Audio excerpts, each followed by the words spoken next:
hunters, welcome back to another episode of the History of Draco.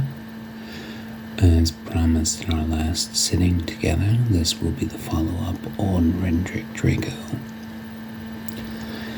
Last time, we went over Rendrig winning the right to become heir to the Dragon Master's Coven. We touched on his siblings Serea, Otar, Aurelia, Cogri, and Orin, and a little bit about his schooling.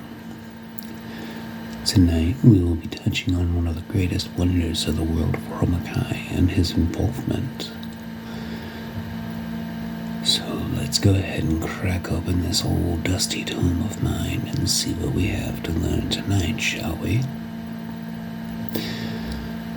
During the First War of the World, the First Great War, the Dragon God War, wherein dragons and gods alike waged war across the planet with one another. By no means all gods were involved, however, for if such were the case, the world would have ceased to exist.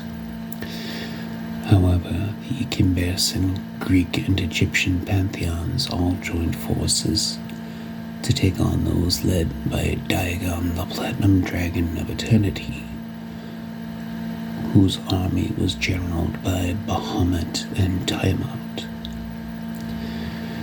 Little is known about the initial spark that ignited this war, which to this day is known as one of the most devastating to ever rage across the face of Romakai.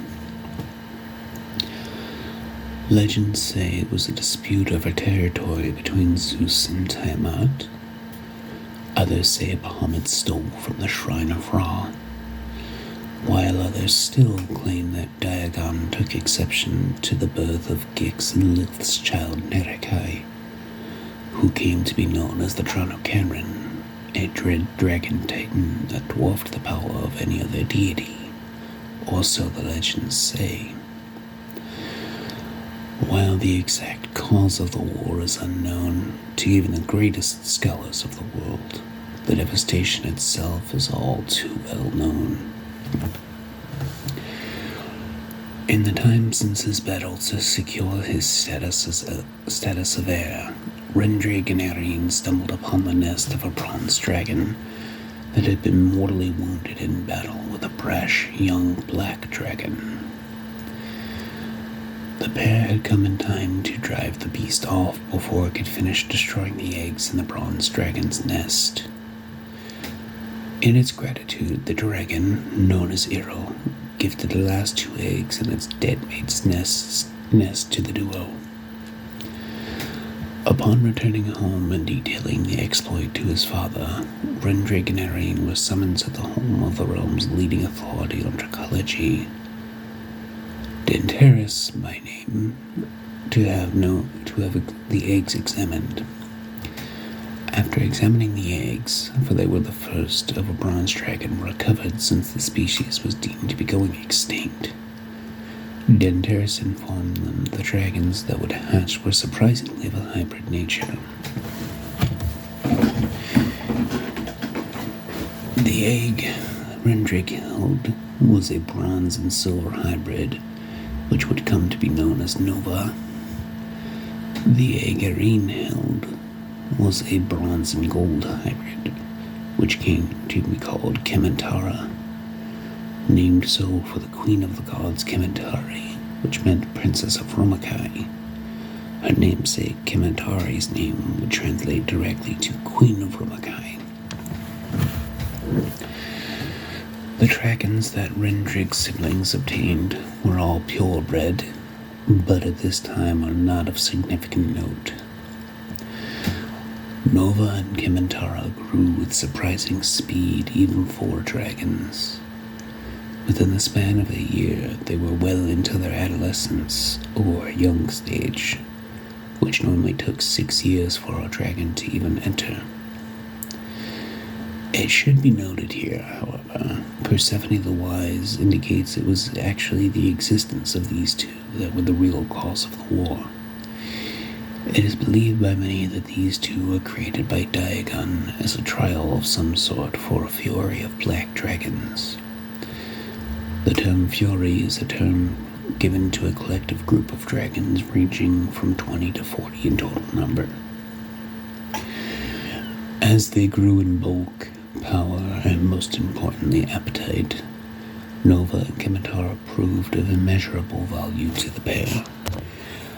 I will go over in greater detail the Dragon God War at another time, but know the most significant things about this war are that it led to a new hybrid dragon race known as the Elcrians, led by their king Leodune, a sapphire dragon oak hybrid. During the war, the savage power of the gods mixed with the wild magic and blood of the dragons, creating a strange life-giving catalyst that would as a result remain and be passed down through all dragon lines afterward. This strange catalyst fell on an orchard, giving the trees locomotion and sentience. The appearance of new trees, however, was a surprise due to the ongoing war, but not an undue one. After all, the majority of the inhabitants of the continent were elves at this time. The surprise, however, was most startling when Leo first left his tree, his blue barky scales receding into his skin. It was quite the sight because he was the first of a new breed of beings. After the war ended, the dragons, at his request, would send one of each living type to donate a small portion of blood to continue growing the Elcrian race. The dragons saw this as their duty due to the war to begin with. To summarize a very long, brutal war, however, the dragons were nearly driven to be extinct. In addition to Ra, Zeus, Bahamut, and Kamatari being wounded near to the point of death. It was in fact due to the wounds suffered by Bahamut and Kamatari that brought Diagon and Manel Makar together to bring a final end to the war.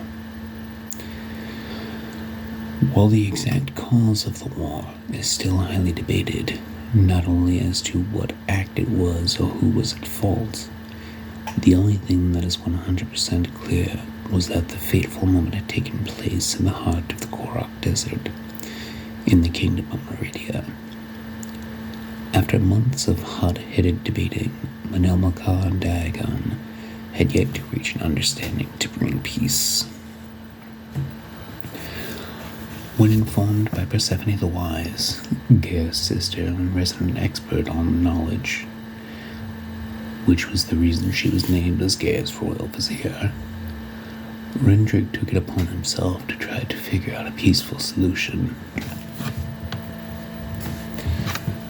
Theorizing that the heart of the problem was the inhabitants of Meridia, Rendrig asked and was subsequently granted the right to attend one of the meetings between his grandfather and the Platinum Dragon God. After explaining his theory to them, both of which agreed, they listened with interest as he explained his proposed solution.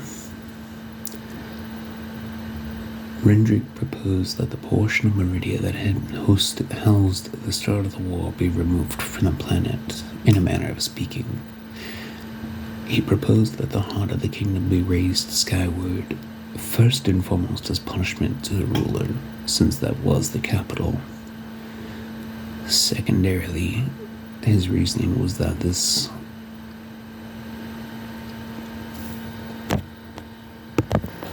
would prove to be a perfect dragon sanctuary. While well received, Diagon had two caveats that would prove to be deal breakers for him. The first was that the punishment could not be indicated to the people in advance. None of the convened Council of Peace disagreed. The other was that whomever was in the heart of the city when it was lifted would be duty-bound to swear fealty to Diagon as the keepers and defenders of the soon-to-be-created sanctuary of Mara. When questioned about the reason for the name change, Diagon stated it was only fitting, for it was to be taken out of Meridia as punishment, but should still hold a name related to remind others of the divine repercussions inflicted upon those who had started the war, and to teach future generations of the tragic history. After much thought, Manel Makar soon added his own caveat after long pondering. He stated he would only agree to Diagon's request if the dragon consented to let the family of the trapped, as those caught in the lift would come to be known, who wished to join their family would be granted safe passage to do so. And though his fury caused by the near extinction of his children was great, Diagon relented to the request. Rendrig was awarded the Crimson Fang for his action, an accolade only given to those who have shown exemplary leadership tendencies, because of finally bringing an end to the Dragon God War.